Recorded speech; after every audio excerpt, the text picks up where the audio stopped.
morning. Now we are going to see an important portion, reported speech.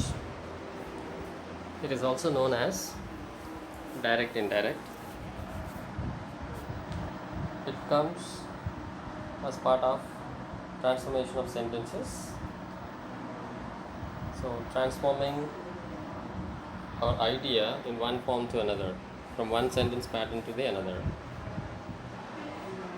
It is like active to passive, conversion of active to passive, or transformation of affirmative to negative, or statement to interrogative, like that.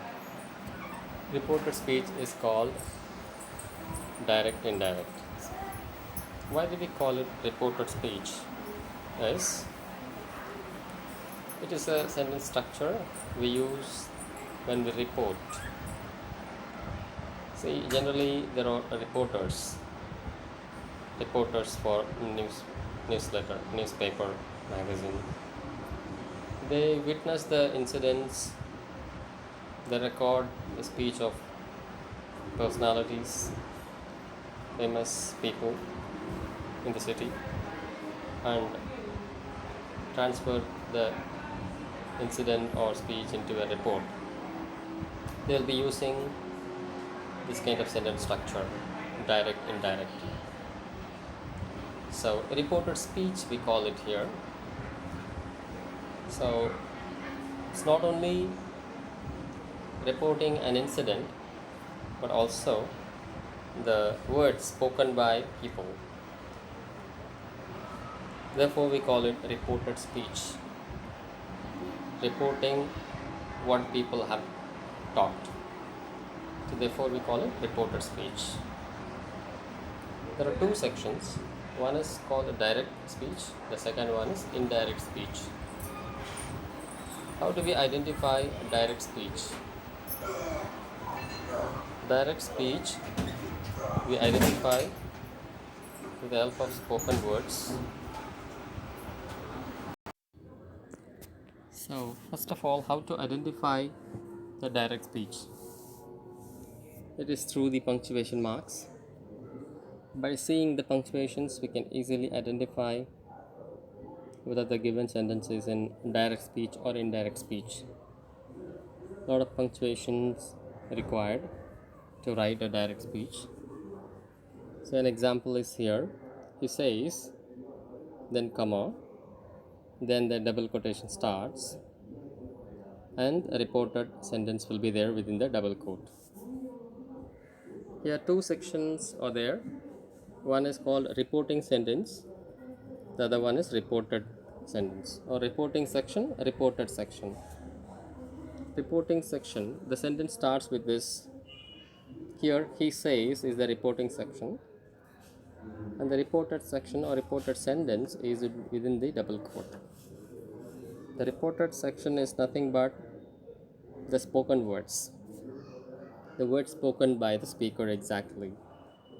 There will not be even a single change in the reported sentence or the spoken words. So when we use direct speech alone, we will be giving the words used by the speaker correctly. It is called direct speech. And indirect speech, there is another part. So when do we convert direct speech into indirect is when we report. When something happened yesterday, when something happened a year before, or something has been told by people earlier, we will be reporting as a third person. So we'll be reporting to the other person. So we'll be using indirect speech. Indirect, not direct. So we'll be changing the tenses.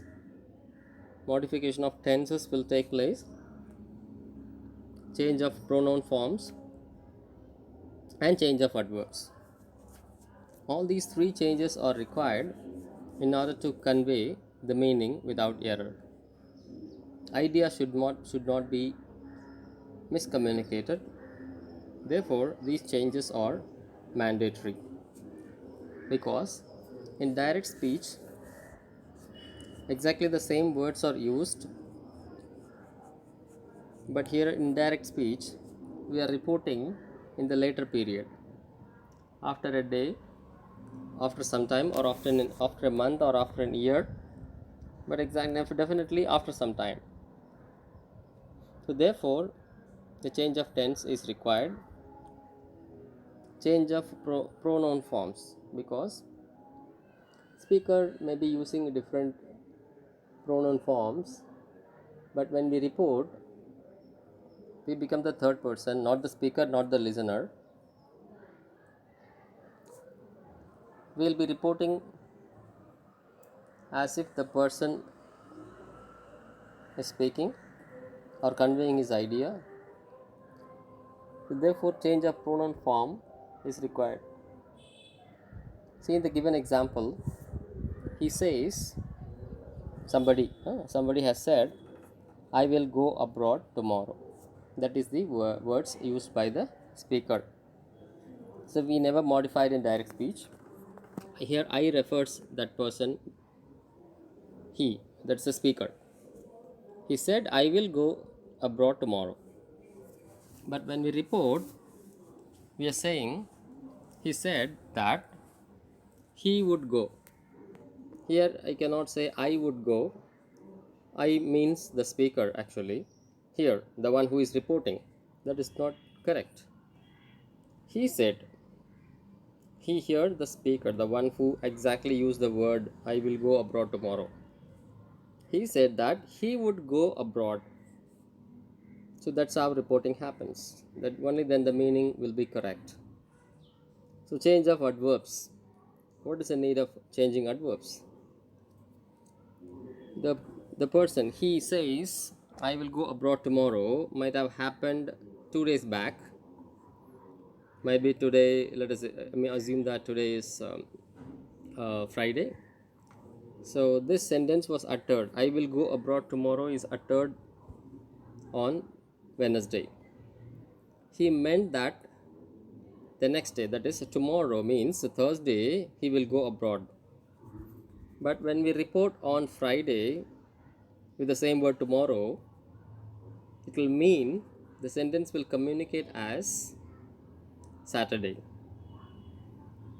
as if he is going to abroad Saturday. So therefore, the word tomorrow should not be used in indirect speech. Therefore, the need of change of adverbs. How do we change it? The next day. Tomorrow changes into the next day. He said that he would go abroad the next day. We don't need to know the day, but it is the next day of the day on which he uttered the sentence, conveyed the meaning. He said that he would go abroad the next day, whatever they may be. So this is how change happens, or transformation happens from direct to indirect. It is a simple example. Let us go with a different sentence type. Okay, before going to that, let us see how does the tense change from one to another. In direct speech, when the reported section, reported part, or reported sentence is in simple present, we change into simple past in indirect. And when it is in simple past, we change into past perfect.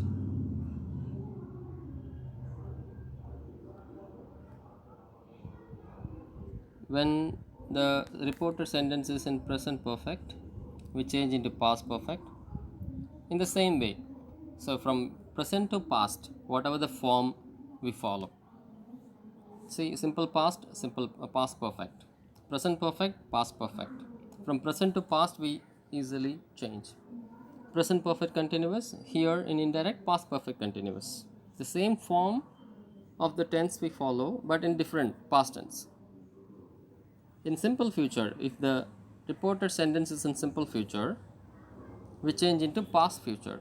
Past future is nothing but the previous example. You can take it. Will go.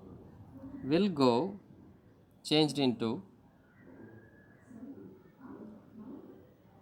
will go changed into, I'm sorry,